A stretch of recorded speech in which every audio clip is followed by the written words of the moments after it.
So guys welcome back to our channel. അപ്പോൾ ഞാനിവിടെ റോഷൻ. ചാനലിൽ ആദ്യമായിട്ട് വരുന്നവർക്കായി നമ്മളിവിടെ വേൾഡ് വാർ ഹൾക്കിൻ്റെ കോമിക് എക്സ്പ്ലനേഷൻ ആണ് ഒരു സീരീസ് ആയിട്ട് ചെയ്തുകൊണ്ടിരിക്കുന്നത്. സോ ഇതിൻ്റെ ആദ്യ 2 ഭാഗങ്ങൾ ഓൾറെഡി നമ്മുടെ ചാനലിൽ തന്നെ കിടപ്പുണ്ട്. അതുകൂടെ കണ്ടതിന് ശേഷം ഇത് കണ്ടു കഴിഞ്ഞാൽ കുറച്ചുകൂടെ നൈസ് ആയിരിക്കും. സമയം പോലെ അതുകൂടി ഒന്ന് കാണാനായിട്ട് നോക്കുക. ആദ്യത്തെ 2 ഭാഗങ്ങൾക്ക് നിങ്ങളുടെ ഭാഗത്ത് നിന്ന് നല്ല രീതിയിലുള്ള ഒരു ഫീഡ്ബാക്കും പരിപാടികളൊക്കെ തന്നെ കിട്ടിയിട്ടുണ്ടായിരുന്നു. സോ അതേ ഒരു എനർജി ഈ ഒരു സീരീസിൻ്റെ അവസാനം വരെ ഉണ്ടാവണം. ആസ് യൂഷ്വൽ ഈ ഒരു വീഡിയോയ്ക്ക് 100 ലൈക്കാണ് ടാർഗറ്റ് ആയിട്ട് വെച്ചിട്ടുള്ളത്. വലിയൊരു സംഖ്യയല്ലെന്ന് വിചാരിക്കുന്നു. കണ്ടന്റ് എത്രമാത്രം വർക്കൗട്ട് ആവുന്നുണ്ടെന്നും അടുത്തടുത്ത പാർട്സിന് വേണ്ടിയിട്ട് നിങ്ങൾ എത്രമാത്രം വെയിറ്റിംഗ് ആണെന്നുള്ള കാര്യമൊക്കെ എനിക്കൊന്ന് കൺവേ ആവാൻ വേണ്ടിയിട്ടാണ് ഈ ഒരു പരിപാടി ചെയ്യുന്നത്. അപ്പോൾ അത്രയ്ക്കേ ഉള്ളൂ. ആദ്യത്തെ 2 പാർട്സിന്റെ ലിങ്ക് ഞാൻ കമന്റ് ബോക്സിൽ പിൻ ചെയ്ത് വെച്ചിട്ടുണ്ടാവും. ഓക്കെ, ഇനിയും ഞാൻ കൂടുതൽ കൊണ പറഞ്ഞ് ലേറ്റ് ആക്കുന്നില്ല. Without waiting much, let's talk about world war Hulk.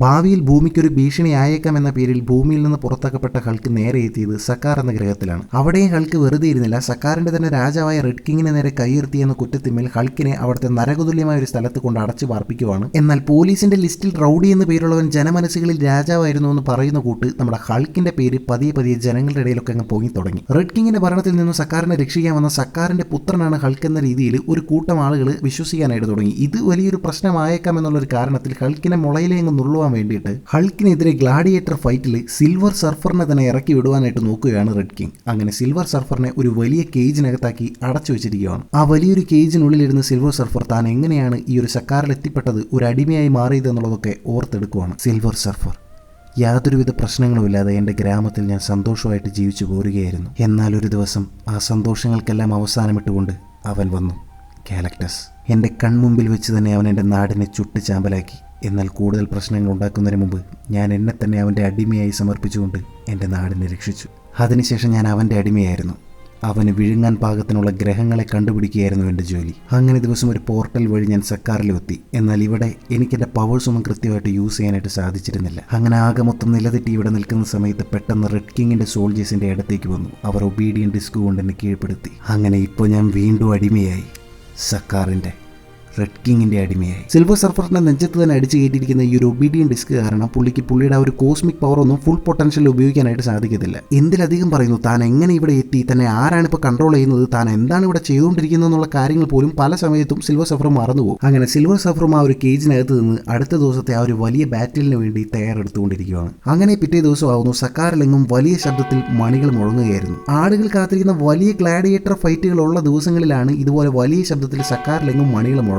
അങ്ങനെ ആ ഒരു വലിയ ശബ്ദം കേട്ടിട്ട് ആളുകൾ അങ്ങോട്ടും ഇങ്ങോട്ടും നടക്കാൻ പോകുന്ന ആ ഒരു വലിയ ഫൈറ്റിനെ പറ്റി ഇപ്പൊ പറഞ്ഞുകൊണ്ടിരിക്കുവാണ്. ഡേ, നീ ഇത് കേട്ടില്ലേ? മണി മുഴങ്ങുന്നുണ്ടല്ലോ. ഇന്ന് ആരുടെയോ സമയം അടുത്തിട്ടുണ്ട്. അപ്പൊ നീയൊന്നും അറിഞ്ഞില്ലേ? ആ പച്ച മനുഷ്യനെ തട്ടാൻ വേണ്ടിയിട്ട് നമ്മുടെ റെഡ് കിങ് ഏതോ വലിയ ഭീമനെ തന്നെ ഇറക്കി വിടാനായിട്ട് പോകുന്നത്. ഇന്ന് എന്തായാലും ചോരക്കളി ആയിരിക്കും. അങ്ങനെ ഇപ്പോൾ ആ ഗ്ലാഡിയേറ്റർ ഫൈറ്റ് നടക്കുന്ന ആ വലിയ ഗാലറി കാണിക്കുവാണ്. അവിടെയുള്ള ജനങ്ങളെല്ലാവരും ഹൾക്കിന് വേണ്ടി ആർപ്പ് വിളിച്ചുകൊണ്ടിരിക്കുവാണ്. ഹൾക്കിന്റെ പേര് സക്കാറിൽ എത്രമാത്രം ഫേമസ് ആയിട്ടുണ്ടെന്നുള്ളൊരു കാര്യം ആ ഒരു ഗാലറിയിലെ ആർപ്പും ആരവും കണ്ടുകൊണ്ട് തന്നെ മനസ്സിലാക്കാനായിട്ട് പറ്റും. ആ ഒരു ആരവങ്ങൾക്കിടയിലേക്ക് തന്നെ ഹൾക്കും ഹൾക്കിന്റെ ടീമും അങ്ങ് ഇറങ്ങി കൊടുക്കുവാണ്. ഹൾക്കിനെ കണ്ടതും ആ ഒരു ആർപ്പ് വിളികൾ അങ്ങ് ഉച്ചസ്ഥിയിലെത്തുവാണ്. ഇതേ സമയം നമ്മുടെ ഷാഡോ മാൻ ഈ ഒരു വലിയ ഫൈറ്റ് കാണാൻ വേണ്ടിയിട്ട് റെഡ് കിങ് ഒക്കെ വന്നിരിക്കുന്ന ആ വലിയൊരു സിംഹാസനത്തിലോട്ട് നോക്കിക്കൊണ്ട് പറയുവാണ്, ഇത് ഞങ്ങളുടെ 3ാമത്തെ പോരാട്ടമാണ്. ഇതിൽ കൂടെ ഞങ്ങൾ ജയിച്ചു കഴിഞ്ഞാൽ ഈ നാടിൻ്റെ സിറ്റിസൺഷിപ്പ് ഞങ്ങൾക്ക് തരണം. അതാണ് ഇവിടുത്തെ നിയമം, സക്കാറിന്റെ നിയമം. എന്നാൽ ഷാഡോ മാൻ ഈ പറയുന്നത് കേൾക്കാനായിട്ട് അവിടെ റെഡ് കിങ് ഉണ്ടായിരുന്നില്ല. പുള്ളിയുടെ സിംഹാസനം ഒഴിഞ്ഞു കിടക്കുകയായിരുന്നു. റെഡ് കിങ് ഇപ്പോൾ പുള്ളിയുടെ മുറിയിൽ തന്നെയാണ് ഇരിക്കുന്നത്. അങ്ങോട്ടേക്ക് ഇപ്പോൾ റെഡ് കിങ്ങിന്റെ മന്ത്രി വന്നിട്ട് റെഡ് കിങ്ങിനോടായിട്ട് ചോദിക്കുവാണ്, ഷായർ അങ്ങ് മത്സരം കാണാൻ വരുന്നില്ലേ? ഞാൻ പറയുവാണെങ്കിൽ ഇങ്ങനെ ഒരു മത്സരത്തിന് പോലും വിട്ടുകൊടുക്കാതെ ആ പച്ച മനുഷ്യനെ അങ്ങ് തന്നെ തലയെറുത്ത് കൊല്ലുന്നതായിരുന്നു ശരി. അതിന് മറുപടിയായി വല്ലാത്തൊരു ചിരി ചിരിച്ചുകൊണ്ട് റെഡ് കിങ് തൻ്റെ മന്ത്രിയോടായിട്ട് പറയുന്നു, ഒരിക്കലും പാടില്ല. അവൻ ഇങ്ങനെ വേണം മരിക്കാൻ. ഒരു സാധാരണ കൂലിക്കാരനായി ഒരു അടിമകളുടെ പോരാട്ടത്തിൽ വേണം അവൻ മരിക്കാൻ. അല്ലാതെ ഞാൻ അവനെ കൊന്ന അത് നാളെ ചരിത്രമാവും. അത് കാണുന്നവർക്ക് അവനെ ഒരു ദൈവത്തെ പോലെ തോന്നും. അത് പാടില്ല. അവനെ എന്താ അവർ വിളിക്കുന്നത്? ഹൾക്കെന്നോ? ഈ സക്കാറിൽ ഇനിയൊരു ഹൾക്ക് വേണ്ട.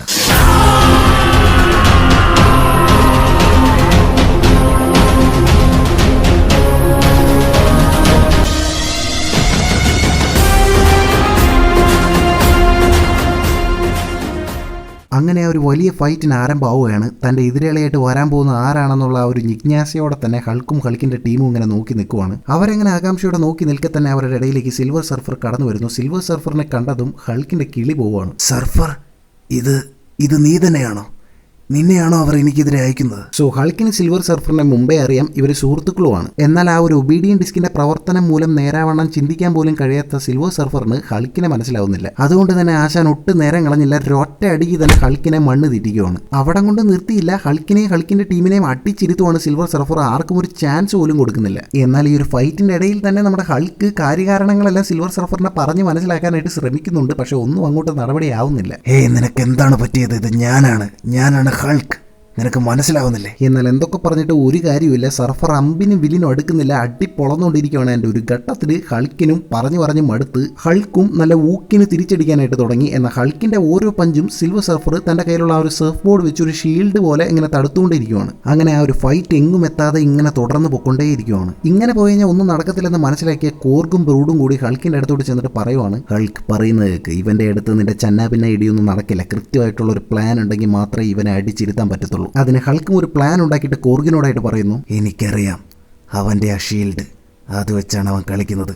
ഒരു സെക്കൻഡ് നേരത്തേക്കെങ്കിലും അത് അവൻ്റെ അടുത്ത് നിന്ന് മാറ്റാൻ സാധിച്ച ബാക്കി ഞാൻ ഏറ്റു. ഇത് കേട്ടതും ഇത് നല്ലൊരു പ്ലാനാണെന്ന് മനസ്സിലാക്കിയ നമ്മുടെ കോർഗ് നേരെ സിൽവർ സർഫറിന്റെ മണ്ടയ്ക്ക് ഉയർന്നങ്ങ് ചാടുവാണ്. തന്റെ നേരെ ഉയർന്ന് പൊങ്ങി വരുന്ന കോർഗിന്റെ അറ്റാക്ക് പ്രതിരോധിക്കാൻ വേണ്ടിയിട്ട് സിൽവർ സർഫറും ആ ഒരു സർഫ് ബോർഡ് കോർഗിന് നേരെ ഇങ്ങനെ ഉയർത്തി വെക്കുവാണ്. ആ ഒരൊറ്റ സെക്കൻഡ് തന്നെ ഹൾക്കിന് ധാരാളമായിരുന്നു. ആ ഒരു സർഫ് ബോർഡ് പൊങ്ങി കിട്ടിയ ഗ്യാപ്പിൽ നല്ല ഊക്കൻ ഒരു ഇടി വെച്ച് കൊടുക്കുകയാണ് ഹൾക്ക്. ആ ഒരു ഇടിയുടെ പവറിൽ സിൽവർ സർഫറിന്റെ നെഞ്ചത്തുള്ള ആ ഒരു ഒബീഡിയൻ ഡിസ്കും പീസായിട്ട് തെറിച്ചങ്ങ് പോവുകയാണ്. സോ ആ ഒരു ഒബീഡിയൻ ഡിസ്ക് പോയതും സിൽവർ സർഫർ പുള്ളിയുടെ കോൺഷ്യസിലേക്ക് തിരിച്ചു വന്നു. പുള്ളിക്ക് ഹൾക്കിനെ മനസ്സിലാവാൻ തുടങ്ങി. ഇവിടെ എന്താണ് സംഭവിക്കുന്നത് എന്നുള്ള കാര്യങ്ങളെ പറ്റിയിട്ടൊക്കെ പുള്ളിക്ക് ഇപ്പോൾ ഒരു വ്യക്തത കൃത്യമായിട്ട് കിട്ടി. ഹൾക്ക്, എനിക്ക് എന്താണ് സംഭവിച്ചത്? എനിക്കിപ്പോൾ നിന്നെ തിരിച്ചറിയാം. എന്നാൽ സിൽവർ സർഫറിന് ബോധം തിരിച്ചു കിട്ടിയതൊന്നും ഹൾക്കിനൊരു വിഷയമല്ല. Once Hulk is angry always Hulk is angry. എന്നെ അറിയാവുന്നവരോട് ഞാൻ പണ്ടേ പറഞ്ഞിട്ടുണ്ട്, എന്നെ ദേഷ്യം പിടിപ്പിക്കരുതെന്ന്. ഇതും പറഞ്ഞുകൊണ്ട് ഹൾക്ക് സിൽവർ സർഫറിനെ പിന്നെയും അടിച്ച് പൊളന്നുകൊണ്ടിരിക്കുകയാണ്. പുള്ളിയുടെ ആ ഒരു കലി അടങ്ങുന്നവരെ അവസാനം അടിച്ചടിച്ച് സിൽവർ സർഫറിനെ അങ്ങനെ പാടേ നോക്കൗട്ട് ആക്കുവാണ്. ഹൾക്ക് നിലവിട്ട് പോവുകയാണെന്ന് മനസ്സിലാക്കിയപ്പോൾ തന്നെ കോർഗും പുള്ളിയുടെ ബാക്കി ടീം മെമ്പേഴ്സും എല്ലാം കൂടെ വട്ടം കൂടി നിന്ന് പിടിച്ച് ഒരു വിധത്തിൽ ഹൾക്കിനെ ശാന്തനാക്കി എടുക്കുവാണ്. അതിനുശേഷം ഹൾക്ക് മതിയാക്ക്, അവൻ തീർന്നു, നീ നിർത്ത്. അങ്ങനെ ഒരു വിധത്തിൽ ഹൾക്ക് കാം ഡൗൺ ആവുന്നു. കോർഗും ഇപ്പോൾ ആ ഒരു ഗാലറീനെ നോക്കി പറയുവാണ്, നോക്ക്, ഞങ്ങളുടെ മൂന്നാമത്തെ മത്സരവും ജയിച്ചു കഴിഞ്ഞു. ഇനി ഞങ്ങൾക്ക് അവകാശപ്പെട്ട സിറ്റിസൺഷിപ്പ് അത് ഞങ്ങൾക്ക് തരിക. അതിനുത്തരം പറയാനായിട്ട് മുമ്പോട്ട് വന്നത് റെഡ് കിങ് ആയിരുന്നില്ല, ല്യൂട്ടനന്റ് ആയിരുന്നു. പുള്ളിക്കാരി മുമ്പോട്ട് വന്നിട്ട് ഹൾക്കിനോടും ഹൾക്കിന്റെ ടീമിനോടുമായിട്ട് പറയുവാണ്, തീർച്ചയായും സിറ്റിസൺഷിപ്പ് നിങ്ങൾക്ക് തന്നിരിക്കും. എന്നാൽ ഇവൻ ഹൾക്ക് രാജാവിനെതിരെ തന്നെ കൈ ഉയർത്തിയതുകൊണ്ട് നിങ്ങൾക്കായി ചെറിയൊരു ടെസ്റ്റ് കൂടെ ഉണ്ട്. നിങ്ങൾ പൂർണ്ണമായി സക്കാറിനും റെഡ് കിങ്ങിനും കീഴ്പ്പെട്ട് ജീവിക്കുമെന്ന് ഞങ്ങൾക്ക് ഉറപ്പ് വരുന്നതിന് വേണ്ടിയിട്ട് ഈ സക്കാർ ഗ്രഹത്തിനെതിരെ പ്രവർത്തിച്ച 3 പേരെ ഞങ്ങളുടെ മുമ്പിൽ വെച്ച് നിങ്ങൾ കൊന്നു കാണിക്കണം. ഇതും പറഞ്ഞുകൊണ്ട് 3 കുറ്റവാളികളെ അവരുടെ മുമ്പിൽ ഇങ്ങനെ നിരത്തി നിർത്തുവാണ്. അതിലൊരാൾ യെല്ലോ ആയിരുന്നു. തൊട്ട് മുമ്പത്തെ ചാപ്റ്ററിൽ നമ്മൾ കണ്ടിട്ടുണ്ടായിരുന്നു ഹൾക്കിന്റെ തന്നെ ടീം മെമ്പറായിട്ടുള്ള യെല്ലോയെ അറസ്റ്റ് ചെയ്യുന്നത്. അങ്ങനെ ആരെ കാണിച്ചാലും കൊല്ലാൻ വേണ്ടി നിൽക്കുന്ന മൈൻഡ് സിറ്റി നിൽക്കുന്ന ഹൾക്കിനും ഹൾക്കിന്റെ ടീം മെമ്പേഴ്സിനും യെല്ലോ തന്നെ മുമ്പിൽ നിൽക്കുന്നത് കണ്ടിട്ട് ഒന്ന് കൈവറച്ച് ല്യൂട്ടനന്റിനോടായിട്ട് ഹൾക്ക് പറയുകയാണ്, ഞങ്ങൾ വാർബൗണ്ടായതാണ്, ഒരു ടീമായതാണ്, ഞങ്ങൾക്ക് പരസ്പരം കൊല്ലാനോ ചതിക്കാനോ സാധിക്കില്ല. ഇത് കേട്ടതും ല്യൂട്ടനന്റിന്റെ ഒപ്പം വന്ന ഡിഫൻഡേഴ്സിൽ ഒരാൾ ദേഷ്യം വന്നിട്ട് ഹൾക്കിനോടായിട്ട് പറയായിരുന്നു, വേണ്ടടാ, നീ കൊല്ലണ്ട, ഇവളൊരുത്തിക്ക് വേണ്ടി നീയൊക്കെ എത്ര പേരാ ചാവുന്നതെന്ന് ഞാനൊന്ന് കാണട്ടെ. ഇതും പറഞ്ഞുകൊണ്ട് അയാൾ ഹൾക്കിന്റെയും ഹൾക്കിന്റെ ടീം മെമ്പേഴ്സിന്റെയും ആ ഒരു ഒബീഡിയൻ ഡിസ്ക് വൻ പവറിൽ തന്നെ ആക്ടിവേറ്റ് ആക്കുവാണ്. എല്ലാവരും ആ ഒരു എർത്തിൽ ആകെ വയ്യാണ്ടായി ഇരുന്ന് പോവാണ്. ഓരോ നിമിഷം കഴിയും തോറും ആ ഒരു ഷോക്കിന്റെ ഇന്റൻസിറ്റി കൂടി വരുവാണ്. ഹൾക്കിന് അത് സഹിക്കാവുന്നതിലും അപ്പുറമായിരുന്നു. ആർക്കും വേണ്ടാത്ത ഒന്നിനും കൊള്ളാത്ത അടിമക്കൂട്ടം, എല്ലാം ചത്തു തൊലയെ. ഇതും പറഞ്ഞുകൊണ്ട് ആ ഒരു ഡിഫൻഡർ ആ ഒരു ഒബീഡിയൻ ഡിസ്കിന്റെ മാക്സിമം പവർ ഫുൾ ഇന്റൻസിറ്റിയിൽ ആ ഒരു ഷോക്ക് വേവ് ക്രിയേറ്റ് ചെയ്ത അതേ സമയത്ത് തന്നെ കുറച്ചപ്പുറത്തായിട്ട് ഹൾക്കിന്റെ ഇടി കൊണ്ട് മയങ്ങി കിടന്നിരുന്ന നമ്മുടെ സിൽവർ സർഫർ എണീക്കുവാണ്. സിൽവർ സർഫറിന്റെ മേത്ത് ഇപ്പോൾ ഒബീഡിയൻ ഡിസ്കിന്റെ കെട്ടുപാടുകളൊന്നും ഇല്ലാത്തത് കൊണ്ട് തന്നെ പുള്ളിയുടെ ആ ഒരു പവറിനെ ഫുൾ പൊട്ടൻഷ്യൽ തന്നെ ഇപ്പോൾ അക്വയർ ചെയ്യാനായിട്ട് പറ്റുന്നുണ്ട്. സിൽവർ സർഫറും പുള്ളിയുടെ ആ ഒരു കോസ്മിക് എനർജി ഇപ്പോൾ നേരെ നമ്മുടെ ഹൾക്കിന് നേരെ പാസ് ചെയ്യുന്നു. ആ ഒരു പവറിന്റെ ബലത്തിൽ നമ്മുടെ ഹൾക്കിന്റെ മേത്തുള്ള ഒബീഡിയൻ ഡിസ്ക് പൊട്ടി അങ്ങ് തെറിച്ചു പോവുകയാണ്. ഹൾക്കിന്റെ മാത്രമല്ല ഹൾക്കിന്റെ ടീം മെമ്പേഴ്സിന്റെ മേത്തുള്ള ഒബീഡിയൻ ഡിസ്കും കൂടെ ഒരു ചെയിൻ റിയാക്ഷൻ പോലെ പീസായിട്ട് തെറിച്ചു പോവുകയാണ്. ഒറ്റ നിമിഷത്തിൽ എന്താണ് ഇപ്പോൾ ഇവിടെ നടന്നതെന്ന് മനസ്സിലാക്കാതെ ആ ല്യൂട്ടനന്റും ഡിഫൻഡറും തമ്മി ഇങ്ങനെ നോക്കുവാണ്. സെയിം ടൈം നമ്മുടെ സിൽവർ സർഫർ ഗെത്തായിട്ട് എഴുന്നേറ്റ് നിന്ന് ആ ഒരു ഡിഫൻഡറിനെ നോക്കി പറയുന്നു, ഇവിടെ ആർക്കും അടിമയല്ലടാ, ഹേ ഹൾക്ക്, ഇനി എന്താ പരിപാടി? അതിന് നമ്മുടെ കോർഗും സിൽവർ സർഫറിനെ നോക്കിയിട്ട് പറയുവാണ്, ഒബീഡിയൻ ഡിസ്ക് വെച്ച് അവനെ കൺട്രോൾ ചെയ്തിരുന്ന സമയത്ത് പോലും അവൻ റെഡ് കിങ്ങിനെ എടുത്ത് പഞ്ഞിക്കിട്ട് ഇപ്പോൾ അവനെ കൺട്രോൾ ചെയ്യാനായിട്ട് ഒബീഡിയൻ ഡിസ്ക് കൂടെ ഇല്ല. ഇനി ഹൾക്ക് എന്തൊക്കെ ചെയ്യുമെന്ന് കണ്ടറിയാം.